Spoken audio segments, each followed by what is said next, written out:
बिस्मिल्लाहिर्रहमानिर्रहीम अस्सलाम वालेकुम। मैं इब्रार अहमद महर एडवोकेट फैमिली केसेस के हवाले से दो मुख्तलिफ सवालात को डिस्कस करेंगे।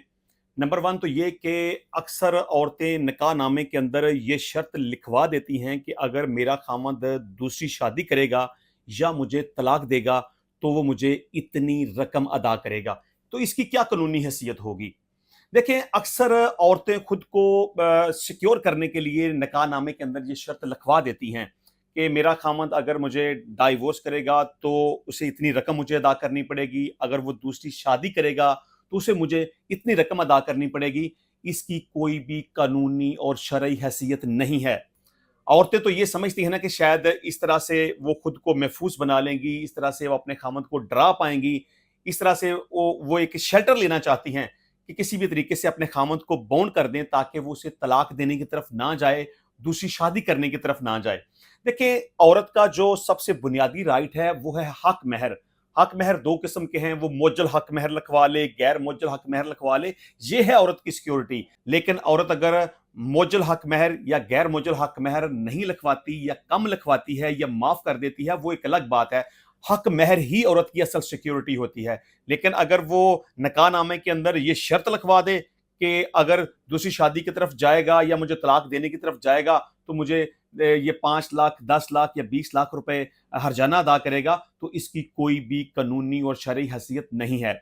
हमने अक्सर ऐसा देखा है कि जो होशियार किस्म के मर्द होते हैं वो हक महर की तरफ नहीं आते। वो कहते हैं कि ठीक है, मैं तुमसे शादी करना चाहता हूँ, हर सूरत में हर कीमत पे करना चाहता हूँ, तुम जो मर्जी शर्त लिखवा लो, 10 लाख लिखवा लो, 20 लाख लिखवा दो, 1 करोड़ रुपया लिखवा दो, अगर मैं तुम्हें छोड़ूंगा तो मैं इतनी रकम तुम्हें अदा करूंगा। दरअसल वो औरत को धोखा दे रहे होते हैं, क्योंकि उनको पता होता है कि निकाह नामे के अंदर अगर इस तरह की कोई शर्त लिख दी गई तो उसकी कोई कानूनी हैसियत नहीं रहेगी।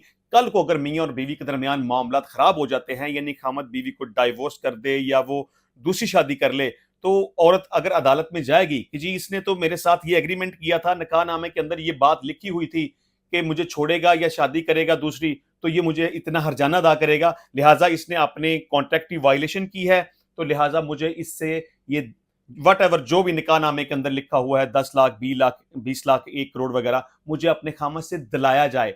तो फिर औरत को वहां जाके अदालत के अंदर पता चलता है कि मैं कितनी बड़ी गलती कर चुकी हूं। अगर उस वो सोचती है कि मुझे अगर उस वक्त पता होता तो मैं कभी भी इस तरह की हरकत ना करती, मैं गैर मुअज्जल हक महर ज्यादा लिखवा लेती।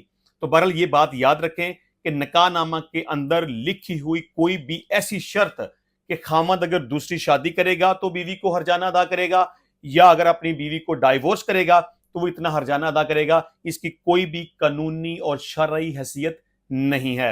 अच्छा जी, अब यहाँ दूसरा सवाल ये है कि अक्सर ऐसा होता है कि जब मियाँ और बीवी के दरमियान सेपरेशन हो जाए तो औरतें अदालतों में जाकर अपना सामान जहेज क्लेम करती हैं, हक महर क्लेम करती हैं, जेवरात क्लेम करती हैं। तो वहां पे एक बड़ा क्वेश्चन ये आता है कि अब जो हक महर है या तलाई जेवरात हैं या सामान जहेज है, इसकी कीमत कब से शुमार होगी? मतलब जब ये शादी हुई थी तब से इसकी कीमत गिनी जाएगी, या जब सेपरेशन हुई है, डाइवोर्स हुई है या अदालत ने केस का फैसला किया है तब से उसकी कीमत गिनी जाएगी?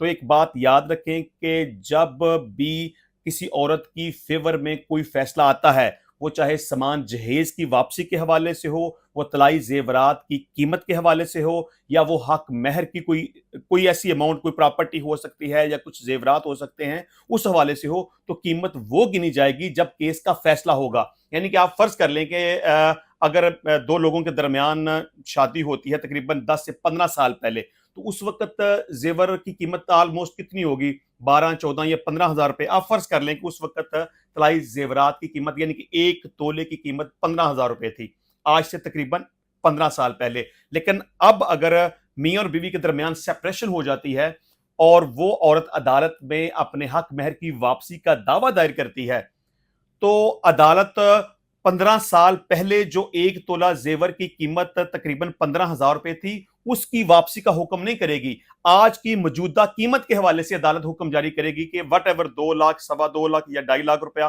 फी तोले के हिसाब से खामद को हुक्म देगी कि वो अपनी बीवी को अदा करे। मतलब चंद साल पहले जेवरात की कीमत जो थी वो नहीं गिनी जाएगी, प्रॉपर्टी की जो कीमत थी वो नहीं गिनी जाएगी, सामान जहेज की जो कीमत थी वो नहीं गिनी जाएगी। मतलब आज के दिन के हवाले से आज प्रॉपर्टी का क्या रेट है, उसकी मार्केट वैल्यू के हिसाब से जेवरात का क्या रेट है उसके मुताबिक, या सामान जहेज के दीगर आर्टिकल्स हैं उसके मुताबिक आज की जो वैल्यू है, आज की जो कीमत है, उसके मुताबिक अदालत खामद को हुक्म देगी कि वो अपनी बीवी को अदा करे। तो इंशाल्लाह मिलते हैं नेक्स्ट टाइम नई वीडियो में नए टॉपिक के साथ। तब तक के लिए इजाजत दीजिए। अल्लाह हाफिज।